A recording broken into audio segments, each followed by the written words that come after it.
What if I told you that the modern video game industry would rather make games that seem challenging instead of be challenging? There's been a very bad trend since at least 2010 that fills video games with empty victories, with mechanics that only give you cheap thrills and depression, rather than games with earned triumphs, with challenges that give you real fulfilling rewards and a wife. You might doubt my words, but I'm gonna prove this by telling you about the second exposure and about no loss design. The first exposure happened around 1990, during the early personal computer and home console era. The first exposure was when video games were originally exposed to the mainstream. The second exposure to the mainstream happened around 2010, and it marked a moment when video games took its place as a media category, right next to books, movies, go-go's, and so on. The second exposure brought in a huge crowd of newcomers who were all curious to see what video games were all about. And it was this large new audience that led developers and publishers to embrace the very bad trend. The very bad trend, in a nutshell, works to make unearned experiences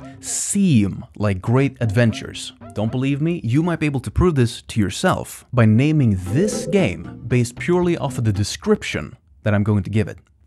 Instead of you doing something perilous through gameplay, this game lets you watch the main character do something perilous for you in a cutscene. Can you figure out which game that is? Comment what game you came up with, alright? Because the actual answer is, and you were right, it was every game from around 2010. So these games were all affected by the very bad trend in some way, but what is the very bad trend? The key lies in the very bad trend's actual name. The very bad trend is often mistakenly called accessibility. Real accessibility is the sign that lets otherwise unable people play a video game. This fake accessibility is better called no loss design. The trend of no loss design assumes that players can't handle any challenge and tries to appeal to newcomers by basically giving them no chance to lose. No loss design. Precisely as I've outlined in pacing in video games, no loss design is a trade-off that polishes down a lot of knotty and textured depth in favor of a slippery smooth, bump-free ride. This is bad for all parties involved. And it's a terrible way to invite newcomers to video games, because overcoming the bumps and the challenge is what makes anything in a video game feel worthwhile. To earn the true ending of a game like Undertale, you have to play by the rules, which is hard, but without that effort, the ending wouldn't feel magical. Your struggles in trying and dying and trying again is what invests you so deeply in changing destiny and saving the world. Failing and trying again spurs that determination. Video games need that knotty challenge in order to anchor down the entire experience. It's also true if we flip it. If Undertale had adopted no loss design and rewound itself when you messed up, and made difficult decisions for you in cutscenes, Undertale would basically become a movie and not a game. Challenge lets you play a role in the story. Your effort gives you the right to make choices. A game experience without this would basically be like skipping through all of the Lord of the Rings up until the very end, and then wondering to yourself, why is a Danish guy wearing a cute superhero outfit? Like, he looks good, but did he get bitten by like a radioactive spider or something? The trade-off of no loss design robs us all of something. And the kicker here is that no loss design is done for the perceived benefit of potential people that might not even want to play video games in the first place. And if those potential players do choose to play video games, they will quickly lose respect when they find out that developers and publishers have sold out what their video games were in order to pander to newcomers. The reason why no loss design is bad can be summed up into one question for publishers and developers. If people come to you for a video game, why would you give them a movie? For us to love someone, that someone has to be themselves first. Because if that someone keeps changing who they are, thinking that they'll fit you better, they'll never just be that person that you wanted to love in the first place. We wanted you as you are, with your faults. So please, don't pester me to skip hard levels. Don't drop the difficulty down just because I died a couple of times.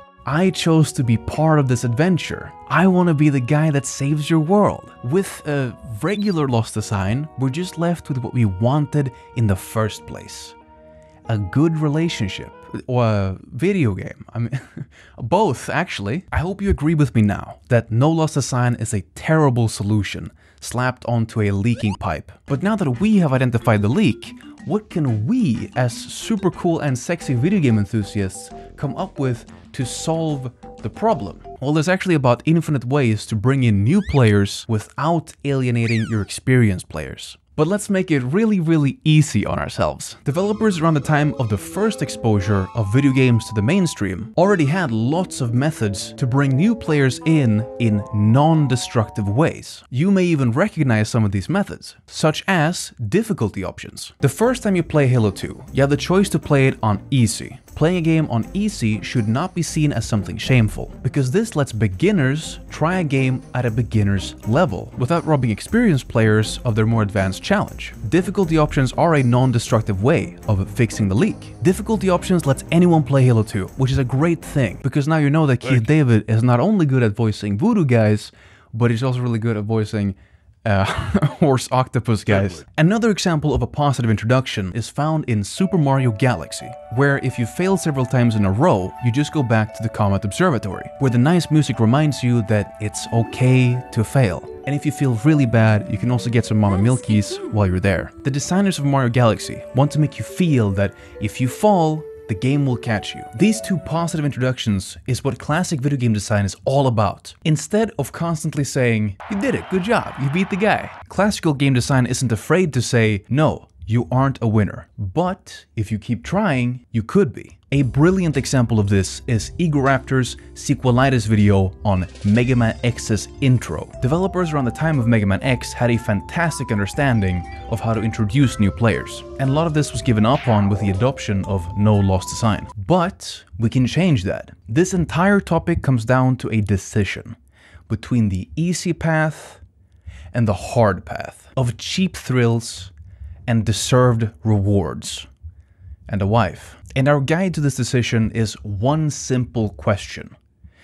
What should games be about? Should video games be mindless time sinks that numb you and fog up your mind and only offer cheap little thrills? Or should video games be about stories, about characters and journeys and new worlds that beckon? And should games be about secrets and discoveries and meaty challenges to overcome that make you stand up out of your chair, and passionate dudes wearing pants talking to you about video games with passion in their hearts? What do you want games to be about?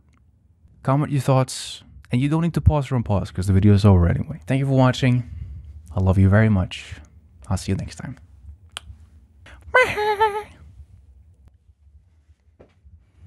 Yeah, I get to be cringe as my video. Don't laugh, it's gonna show up. Subscribe if you want to be part of under 1,000 subscriber gang.